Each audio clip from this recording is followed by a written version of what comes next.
Kamusta pong muli mga kababayan? Nagbabalik po muli ang inyong lingkod, si Katambay Manong po, para po magkomento po sa inyo. Samahan niyo po ang inyong lingkod.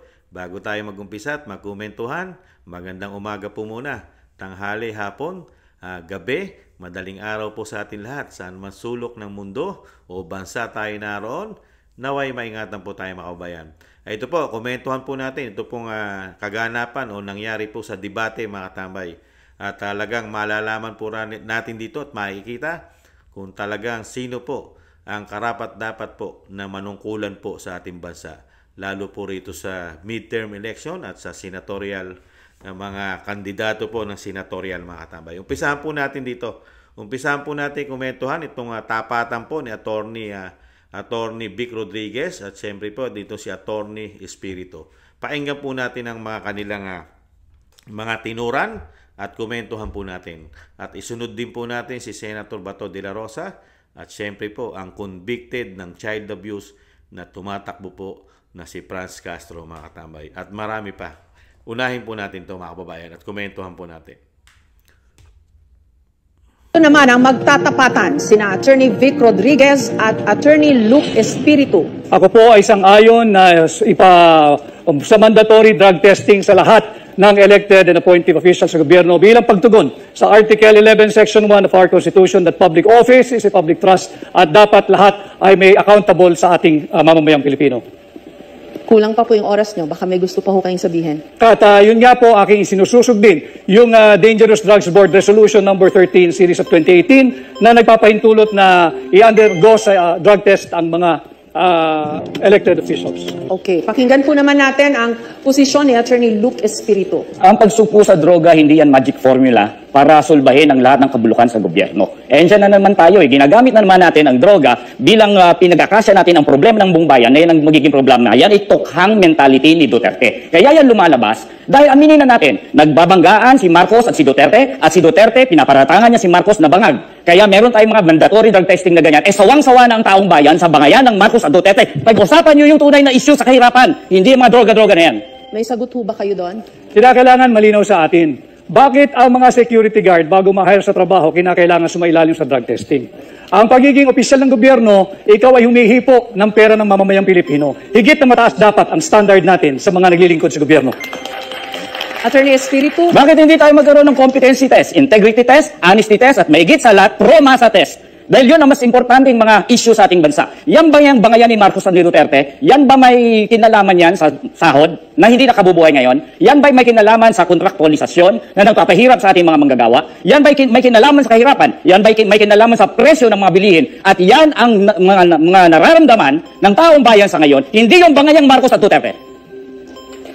Ang usaping droga ay hindi bangayan ng dalawang nagbabangga ang pamilya sa politika. Ito ay tunay na nangyayari at nagaganap sa ating bansa. Kaya ako ay naninindigan na dapat sumailalim ang lahat ng opisyal ng pamahalaan at simulan natin sa tanggapan ng Pangulo. Nung kayo po ay nasa Malacanang, Attorney Rodriguez, mawalang galang na po, nagpa-drug test po si President BBM nung siya po ay na-put under question dito ho sa isyung ito. And there were people questioning the veracity nung kanyang drug test results. I agree, Ma'am Jessica, Subalit, kaunting pagtatama lamang. Yung drug test na ipinakita, that was during the campaign period, sometime November of 2021. Noon namin ipinakita yung negative drug test. Subalit, nagpapatuloy yung issue ng paggamit ng droga ng mga matataas na opisyal ng ating pamahalaan. Para matapos na ang istoryang ito sapagkat ito'y interes ng lahat ng Pilipino. Sumailalim na sa isang open, fair, transparent, and credible hair follicle drug test ang lahat.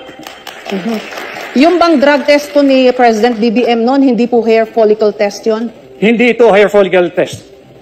Okay, now you want him to undergo that test? Para matapos na yung usapin kung sino ba talaga ang gumagamit ng droga. Kinakailangan pagbigyan natin, again, ulitin ko, public office is a public trust. Malinaw yan sa ating saligang batas, Article 11, Section 1. At karapatan ng bawat Pilipino, lalo na ng mga kabataan, malaman kung tayo ba'y pinamumunuan ng isang taong may tamang pag-iisip. Gusto niyo po mag-react doon, Attorney Espiritu? Si Attorney Vic ang proof kung bakit ang droga ay may kinalaman sa bangayan Marcos at Duterte. Nung panahon na siya ay pro-Marcos, siya ay drug test ang kanyang pinapanlandakan o negative si Marcos. Ngayon na siya ay pro-Duterte, gusto niya ngayon i-testing si Marcos ng hair follicle test. At gusto niya ngayon nag-drug testing. Maraming salamat po kay Attorney Rodriguez. Pero warm up pa lang. ay manalo. Pero matapos lang, Attorney Rodriguez, ng halos 3 buwan sa palasyo'y nagbitiw po kayo sa pwesto at pinatalisik din sa partido ng Pangulo at sinabing expelled ka for your incompetence as a public servant, abandonment, and disloyalty. Ang tanong, ano nga po ba ang tunay na dahilan at nagkaroon kayo ng falling out ng Pangulo? Emil, yung una mong katanungan, hindi ko masikmura ang korupsyon kung kaya't ako ay umalis ng Malacanang. Ako ay binigyan pa ng isang posisyon, ang Presidential Chief of Staff, subalit hindi ko na gusto yung direksyon na kanilang tinatahak. Kaya sabi ko, ayoko na at ako'y babalik na lang sa pribado. Pangalawa, doon sa Partido Federal, kaya nila ako tinanggal sapagkat sa sama ng loob nila. Gusto nila, hinihingi nila sa akin nung ako'y Executive Secretary na gawin ko silang chairman ng COMELEC, gawin ko silang chairman ng PAGCOR, gawin ko silang chairman ng PCSO, at gawin ko silang chairman ng Civil Service Commission. Hindi sila kwalipikado at alam ko. Vic Rodriguez. Attorney Vic Rodriguez. Yan mga tambay, narinig po natin ang debate po ni Attorney Espiritu at ni Attorney Vic Rodriguez. Tama po yun eh. Kaya lang po si Attorney Espiritu, mukha po itong sa tono pa lang po ng pananalita niya ay mukha pong ito po ay nasa panig po ng kaliwa ng CPP, NPA, NDF. Si Attorney Espiritu. Dahil nakatutok lang po siya sa banggaan daw po ng Duterte at Marcos. Wala po sa kanya yon mga tambay. Yung issue po ng droga. Parang pinapalagan niya mga tambay ang issue ng droga. Napaka-importante po sa panahon natin yan. Tama po si Attorney Vic, mga kabayan. Humahawak po ng limpak-limpak na salapi ng bayan ang mga politiko, lalo ang Commander-in-Chief at mga congressman at mga senador. Kailangan po, lahat po, talagang maging mandatory na po lahat yan. Lahat, walang exempted. Kailangan po yan, magkaroon po tayo ng batas para dyan, mga kabayan, sa droga, issue ng droga. Lalo sa panahon po ngayon, laganap po ang droga. Kaya lang, ito po si Attorney Espiritu, talagang masyado po ito. Dahil alam po natin, pag nakabalik po ang isang Duterte sa Malacanang, mukha pong magkakaproblema po ito. Itong mga sumusuporta po sa CPP, NPA, NDF. At sinagot din po ni Attorney Vic na talagang hindi po siya sinibak. Mga tamay. Kusa po siyang umalis dahil hindi niya na po maatim. Hindi niya na po maatim ang pinaggagawa po nila. Dahil nung siya ay Executive Secretary, ay napakarami pong gusto na hindi naman po angkop sa mga posisyon para sa kanila ang posisyong hinihiling, di ba? Nakita niyo po, may gustong maging COMELEC chairman, mga PAGCOR, at kung ano-ano pang mga posisyon na napakadelikado po, lalong-lalo po sa paghawak ng pera. Napakatindi po. Kaya po, hindi na po nagustuhan ng isang Attorney Vic ang laganap po yatang korupsyon na napagkikita niya sa bagong Pilipinas. At iba na raw po ang tinatahak ng direksyon. Napakagaling po, mga kababayan. Napakagaling na isang Attorney Vic. Nakita niya po ang problema dahil yung sinasabi niyang issue, tama po yun. Hindi naman po talaga hair follicle drug test po ang ginawa kaya Pangulong Marcos. Isa po itong urine, mga katambay. At ang hiling po ng taong bayan, para matuldukan na ang issue po ng drugs, issue ng Pangulo, ay kailangan na po talaga siya magpa-drug test. O di po ba? Para matapos na lahat. Kaya lang, pati po, ang mga kadibati niya, ay talaga po, talagang pinupulaan pa. Para bang okay lang na magkaroon tayo ng presidente kung sakali man na siya ay user o gumagamit ng droga, parang katanggap-tanggap po sa kanila, mga kababayan. Ibang klase po. Pero sa atin, never natin matanggap ang bisyo na droga, mga kababayan.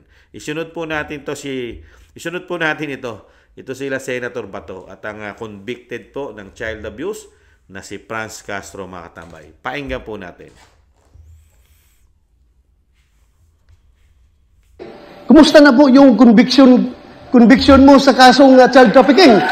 Ano na po nangyari? Bakit andyan ka pa? Hindi ka pa nakulong? Yun nga, ang tanong ko, pakisagot lang. Kasi ang ordinaryong tao nagtatanong, porque congresswoman ka, hindi ka nakulong. Sila pag yung mga ordinaryong tao, kulong ka agad.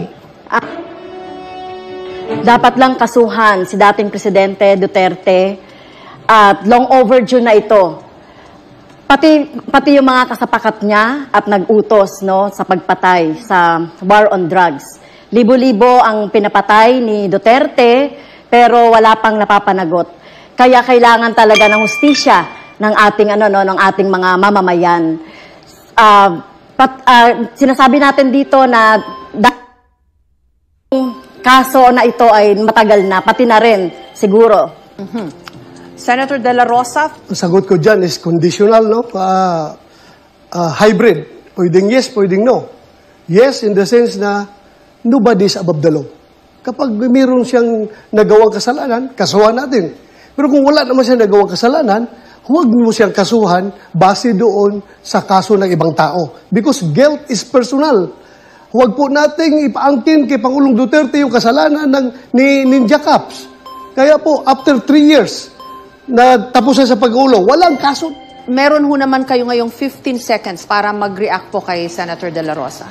So, mismong siya, si President Duterte, ay umamin na pumatay siya ng tao. Kaya kailangan siyang kasuhan. At ito, sino ba yung nagdisenyo ng mga policy na ito? Siya rin. At nag-cause ng pagpatay. Maging si Senator Senator Bato ay dapat kasuhan.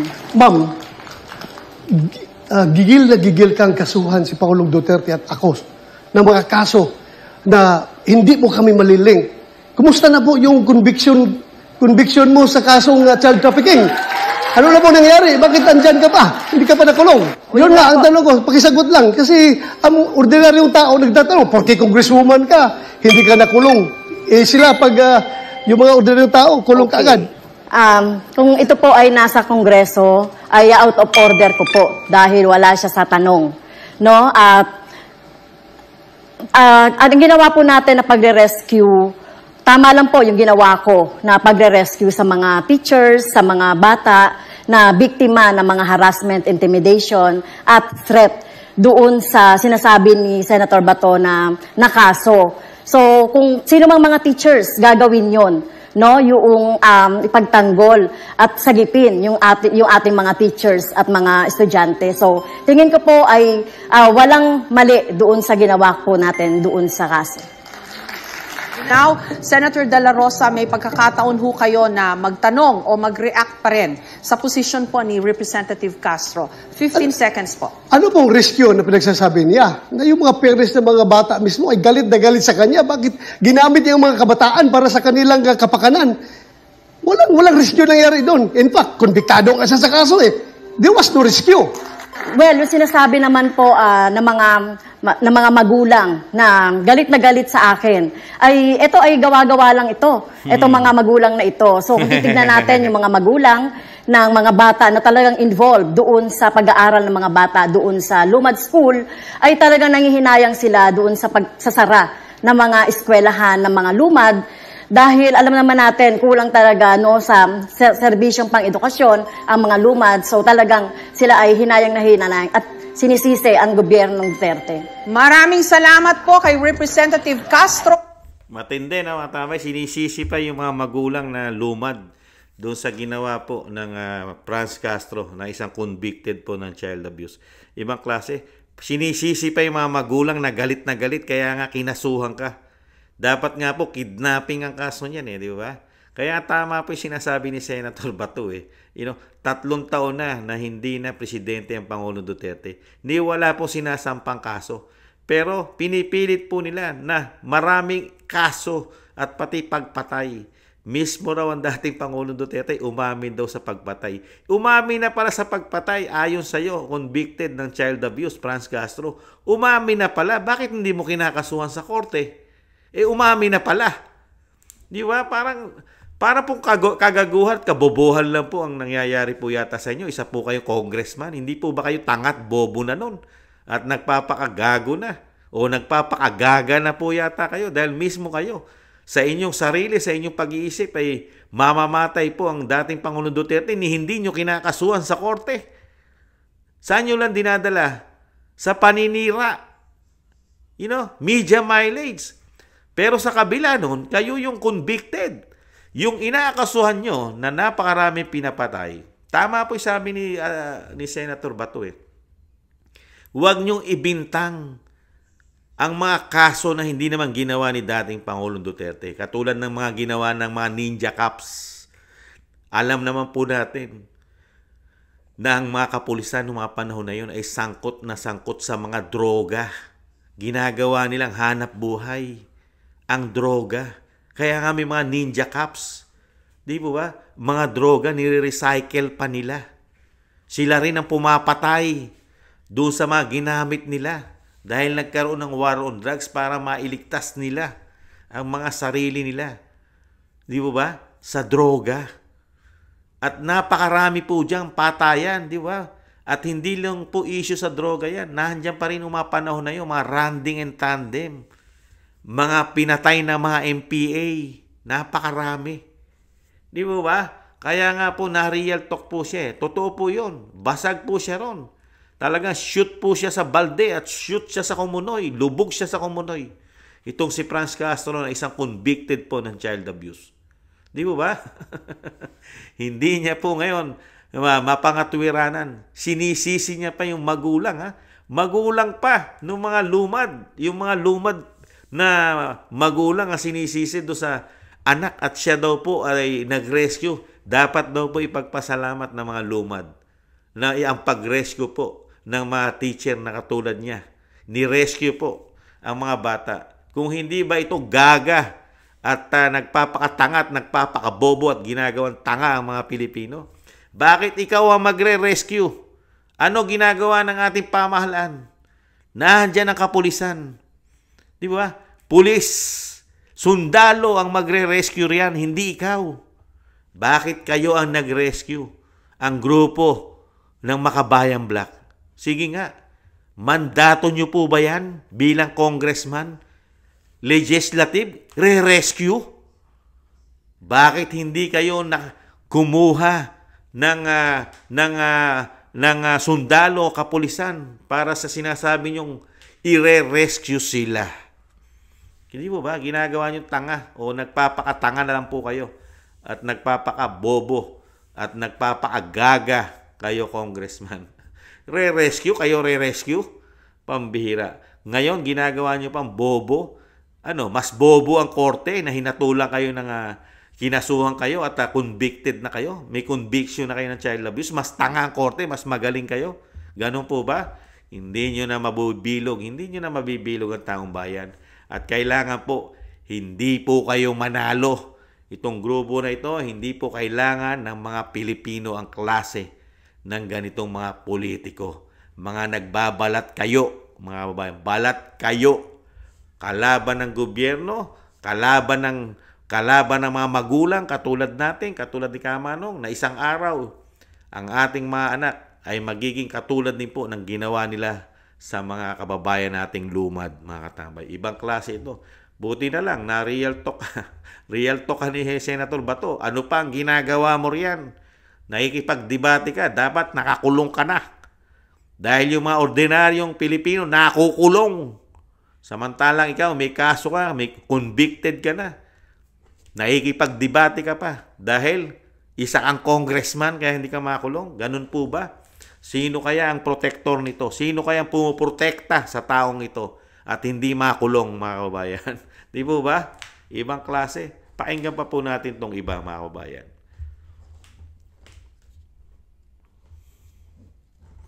Gusto nila, hinihingi nila sa akin nung ako'y executive secretary. Pakinggan po natin tong dito po sa iba. Tapos na tayo kay Attorney Vic. Tingnan po natin ang iba. Kaya po nakakalungkot po Saka itong debate, hindi po man lang nila talakayin yung issue po na talagang sino ang makakatulong sa nangyayari sa ating bansa, na sa kahirapan, sa ano ang magagawa po ng isang senador dito sa pinagdadanasan ng mga Pilipino, lalo sa kahirapan, kawalan ng trabaho, di ba? Napakaganda rin pong pag-usapan niya. Ano ang magagawa mo? Ano ang pwede mong itulong sa bansa, lalo sa ating mga kababayan na hirap sa buhay, di ba? Ito ba, pakinggan po natin itong si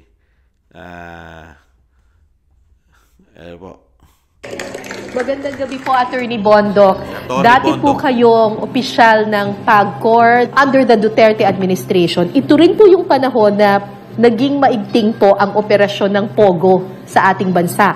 At natatandaan ko po, dinipensahan niyo po yung operation ng POGO kasi sabi niyo po, malaki naman ang contribution ng POGO sa social funds ng PAGCOR. Pero ngayon po nakikita natin na nasasangkot po yung POGO sa human trafficking, sa kidnapping, physical abuse at scamming. Ganun pa rin po ba ang posisyon ninyo? Dedepensahan nyo pa rin po ba yung POGO? Kailangan po nating linawing maigi na hindi ko po kahit kailanman dinipensahan ng POGO. Ang sinabi ko na ang POGO ay isang neutral yan. Depende yan kung sino ang namamahala. Kung ito ay maaaring patakbuhin ng tama, marami po talagang social benefits na nakuha dito. At po doon, nung panahon namin, hindi po talamak ang gambling. Ang POGO po, ibang bansa ang nagagamble, tayo po mga call center lamang dito. Kaya po tayo ay kumikita ng pera. No? Ngayon, kung sa under the wisdom of the new administration, sa palagay nila hindi makokontrol ng maigi ang operation ng POGO at nararapat na isara, mabuti pong isara yan. Ang dinidepensahan ko ay hindi ang konsepto ng POGO. Ang aking dinidepensahan ay kung maaari bang patakbuhin ito ng tama. At sa akin pong tunay na palagay, base sa karanasan, pwedeng patakbuhin niya ng tama in cooperation with the right agencies, lalo na ang pulisya. Appointee po kayo ni dating Pangulong. Tama po yung mga tambay. Nung panahon po kasi ni dating Pangulong Duterte, hindi po ganyan ang POGO. Kaya po tama yung sabi ni Atty. Bondok depende sa namamahala, sa nagpapatakbo. Kasi nung panahon ni dating Pangulong Duterte, nagamit po yan. Gambling po yan. Pero tayo rito parang call center lang. Kumikita tayo sa kanila.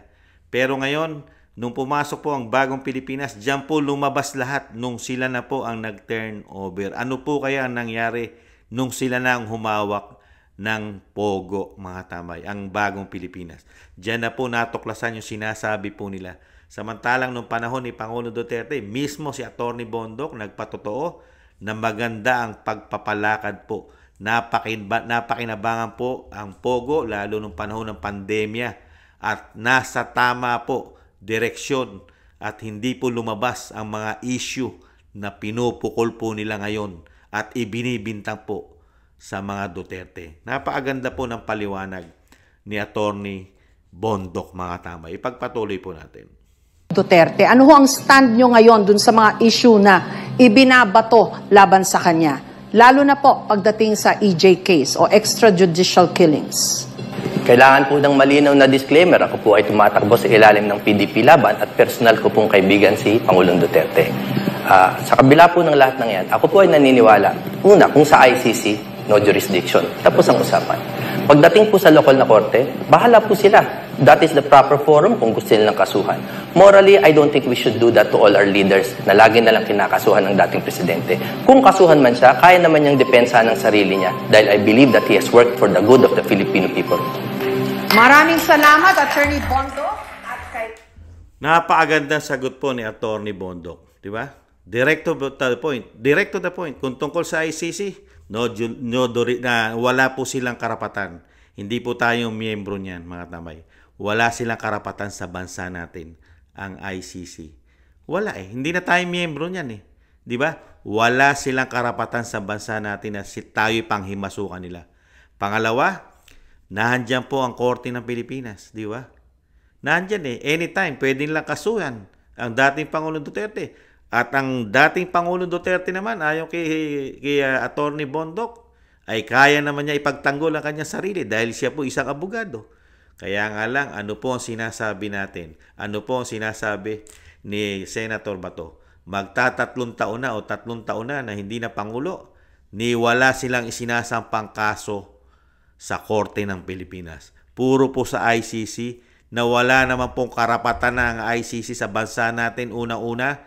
Hindi na naman tayong miyembro niyan. Pero pilit po nilang dinadala sa ICC. Dahil nakita niyo po, POGO. Yung mga issue na sila na po ang dapat sumagot dito. Katulad po ng POGO, sila na po ang dapat sumagot dito Dahil po mismo si Atty. Topacio, mismo siya naglabas po ng mga pruweba, mga larawan. Napakarami pong larawan na sila-sila na po ang magkakasama. Yung mismong iniimbestigahan po sa Kongreso ng Quadcom, sa Pogo, mismo sila, kasama nila sa mga meeting, kahalubilo nila sa mga magagandang restaurant, sa mga magagandang sasakyan. Magkakasama sila ng mga operator ng Pogo. Di po ba dahil nga iba na po ang pamamahala. Kaya nga yun po yung sinasabi ni Attorney Bondoc.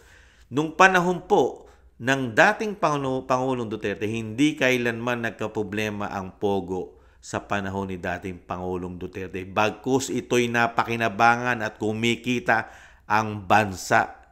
Wala yung mga issue na yan. Mga kidnapping, kung ano-ano pa. Ikinakabit pa sa droga, mga katambay. Di po ba? Yun nga po. Yun ang totoo. Real talk po yun. Depende sa pamahalaan. Ano ang pamahalaan ngayon sa bagong Pilipinas? Bakit nagkaganyan ng Pogo? Pinasukan na ng isang damukal na sindikato. Samantalang sa panahon ni dating Pangulong Duterte, walang mga sindikato kumikita. At nagamit pa nung panahon ng pandemya. Kaya napakaganda po. At pati po ang EJK, sinabi niya, walang jurisdiction. Walang jurisdiction ang ICC sa bansa. Tapos ang usapan. Di mo ba? At kung sinasabi naman kasuhan nyo, nandiyan ang korte. Bukas, Supreme Court, lower court. Di ba? Sa piskalya. Kaya lang, hindi nila gagawin dahil trabaho po na presidente na protektahan ang bansa, lalo ang mamamayang Pilipino, lalo kung ito ay nalalagay na po sa kapahamakan katulad ng droga, krimen, nahandyan pa ang CPP, NPA, NDF, napakarami mga terorista na kailangan mo protektahan ng Pangulo ng bansa katulad ni dating Pangulong Duterte, ang mamamayang Pilipino na hindi ito malamon ng sistema ng droga. Di ba? Kaya po, napakaganda po. Ilam lang po yan sa mga nakipagdebate po dito po sa ginawa ng GMA7. Kaya lang po, dinala rin po ng GMA7 sa politika, mga katambay. Talagang kinakabit po nilang pilit na ang pamamuno po, talagang ang issue, dinadala pa rin nila sa issue sa mga Duterte. Puro sa Duterte pa rin nila halos kinakabit ang debate.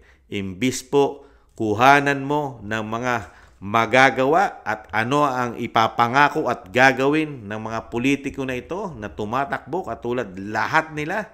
Ano ang magagawa nila sa bansa natin ng 3 taon para malaman natin ang kanilang mga programa. Pero itong debate na ito, nakita niyo po, kahit po ito pong mga host, mga tambay, itong mga speaker nila, talagang dinadala po nila sa issue ng mga Duterte, pero napakagagaling sumagot. Nakita niyo po, kahit po ito pong grupo ng CPP, NPA, NDF, mga kabayan, at itong Makabayan Black, nakita niyo po, kahit birahin po nila ng birahin ng mga Duterte, katulad ni Senator Bato, dinadalang pilit sa ICC, sa war on drugs. Ano ang sagot ni Senator Bato de la Rosa? Wala ni isang kaso.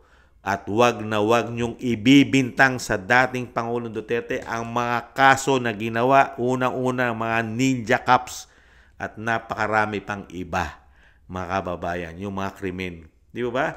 Kasi si Franz Castro, convicted ng child abuse, kung talagang makasalanan at maraming ginawang kasalanan ang pagpatay ng dating Pangulong Duterte, sa tingin nyo, mananahimik yan, hindi gagawa ng aksyon niya, kasuhan ng kasuhan sa korte ang dating Pangulong Duterte. Siya mismo sinasabi niya, umamin daw po sa mga pagpatay ang dating Pangulong Duterte, pero hindi niya kinakasuhan sa korte. Di ba? Hindi ba po siya tangat, bobot, gaganon? Salita lang siya. Kinakasuhan niya si dating Pangulong Duterte sa salita. Ayaw niyang dalhin sa korte kasi unang-una, siya ang may conviction. Convicted siya. Siya ang talagang may kaso. Kidnapping, nauwi nga lang sa child abuse. Napababa pa nga yung kaso niya. Kung kidnapping po ang kaso niyan, wala pong piyansa yan. diretso po sa kulungan yan, mga kabayan. Napakaswerte niya. Bumaba pa ang hatol niya, mga kabayan. At dito naman po sa isang banda, kay Atty. Vic, napakaganda po ng sinusulong niya. Yung sinusulong niya, yung sinusulong ni Pulong sa Kongreso na kailangan na pong maisabatas para po sa mga politiko. Mandatory na po lahat yan. Batas na gawin natin. Talagang every 3 months dapat i-check po yan. Ito po sa buhok. Yung hair follicle drug test po ang kailangan. Kasama na dugo. Isama nyo na ihi ng aso. Mga tambay. Ihi ng driver. Ihi ng katulong. Mga tambay. Isama na lahat. Sana, mga kababayan, manalo ang mga ito. Manalo po sana si Atty. Vic. Siyempre si Senator Bato at si Atty. Bondok. Kailangan po yan. Yan po ang mga bago po. Kailangan po natin bago. Mga bago na may mga prinsipyo na talagang gusto pong maitama ang bulok na sistema lalo po sa institusyon ng Kamara at Senado. Dahil kung maipapasa po nila ang batas katulad po nito ni Atty. Vic, maipasa niya po ang drug test at lalo po ang sana isama rin po nila ang bitay, magkaroon po ng bitay sa mga politiko. Yung sinusulong po ng isang congressman na taga Mindanao, sana po maisulong din po yan.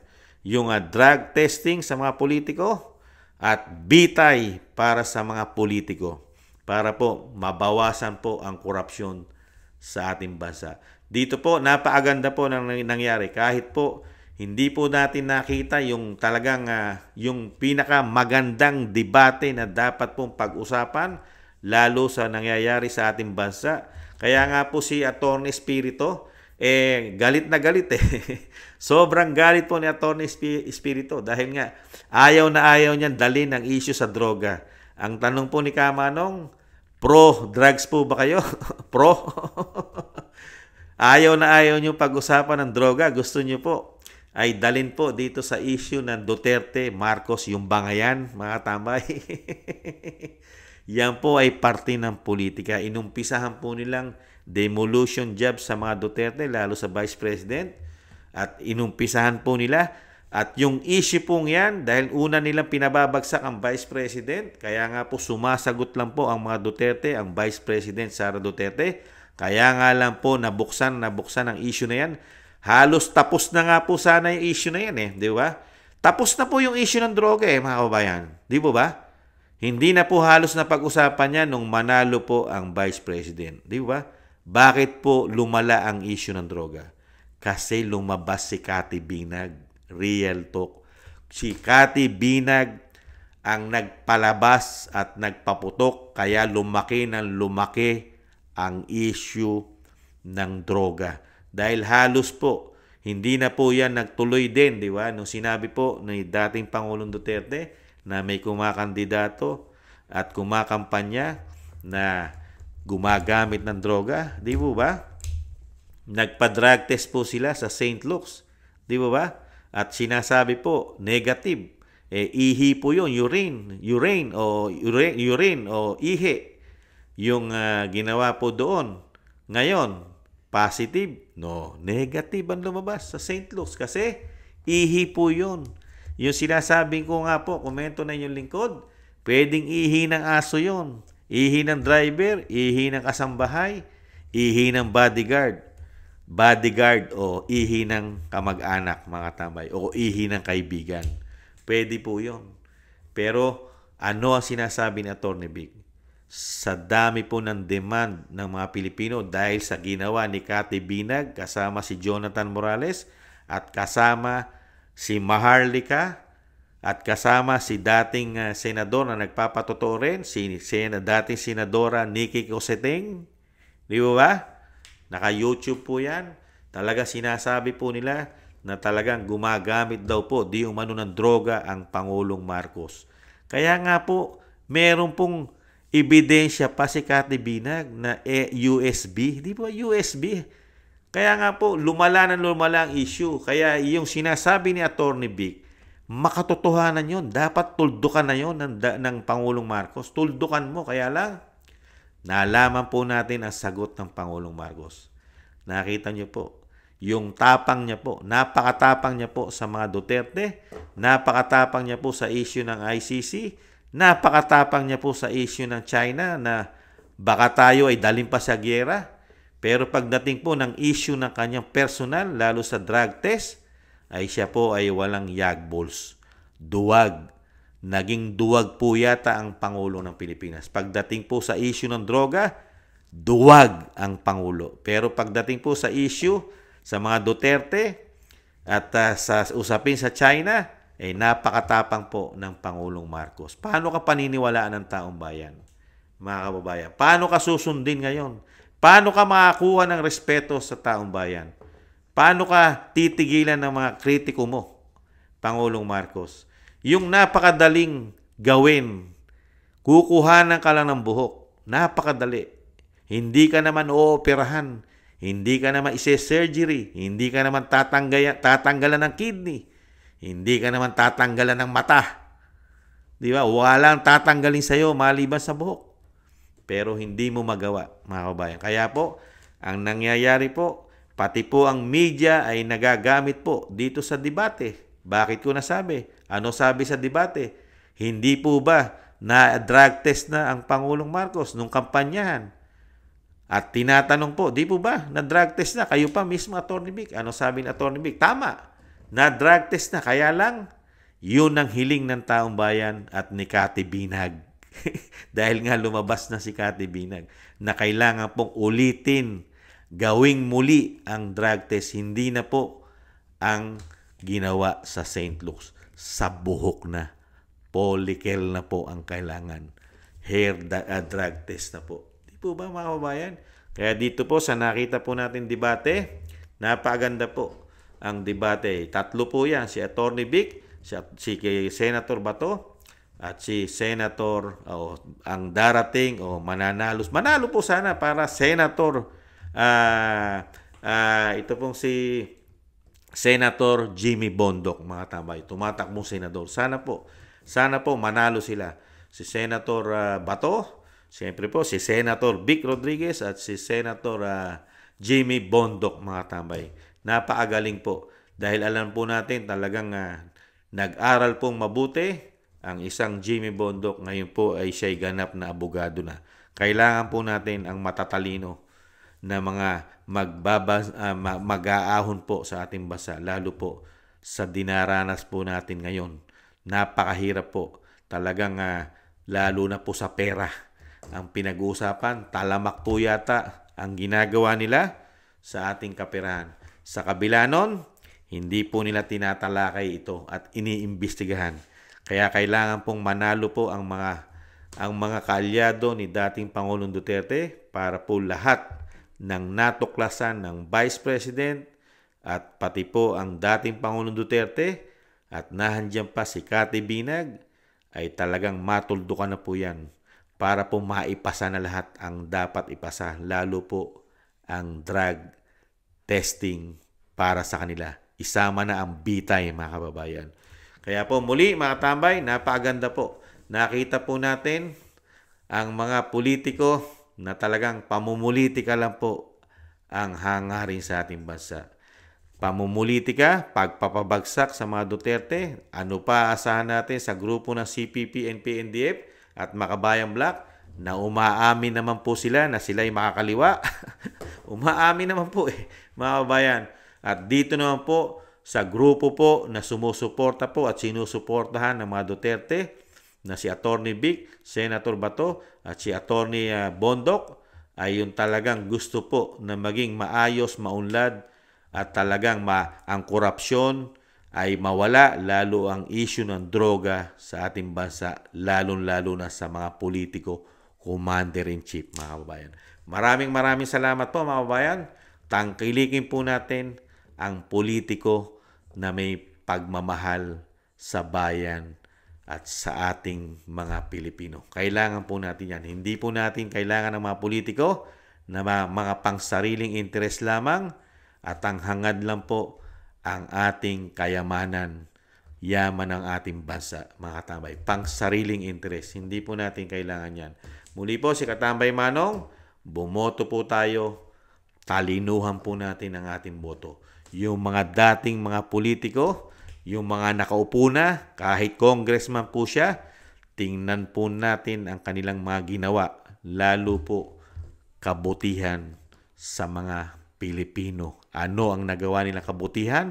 Ito po ba'y nakatulong? Napakinabangan natin? Lalo-lalo sa kahirapan, trabaho, at may solusyon ba sila sa nagmamahalang kuryente man lang, tubig, di ba? Bilihin, lalo-lalo na po, trabaho. Kailangan natin trabaho. Di ba? Para yung sinasabing ayuda, matuldo ka na yan. Matuldo ka na. Ang sobra-sobra nilang ginawang ayuda sa atin. Trabaho, mga kababayan. Para kung may trabaho mga Pilipino, meron kang pambili man lang ng pambuhay mo, sa pamilya mo, sa sarili mo, siyempre. Di po ba?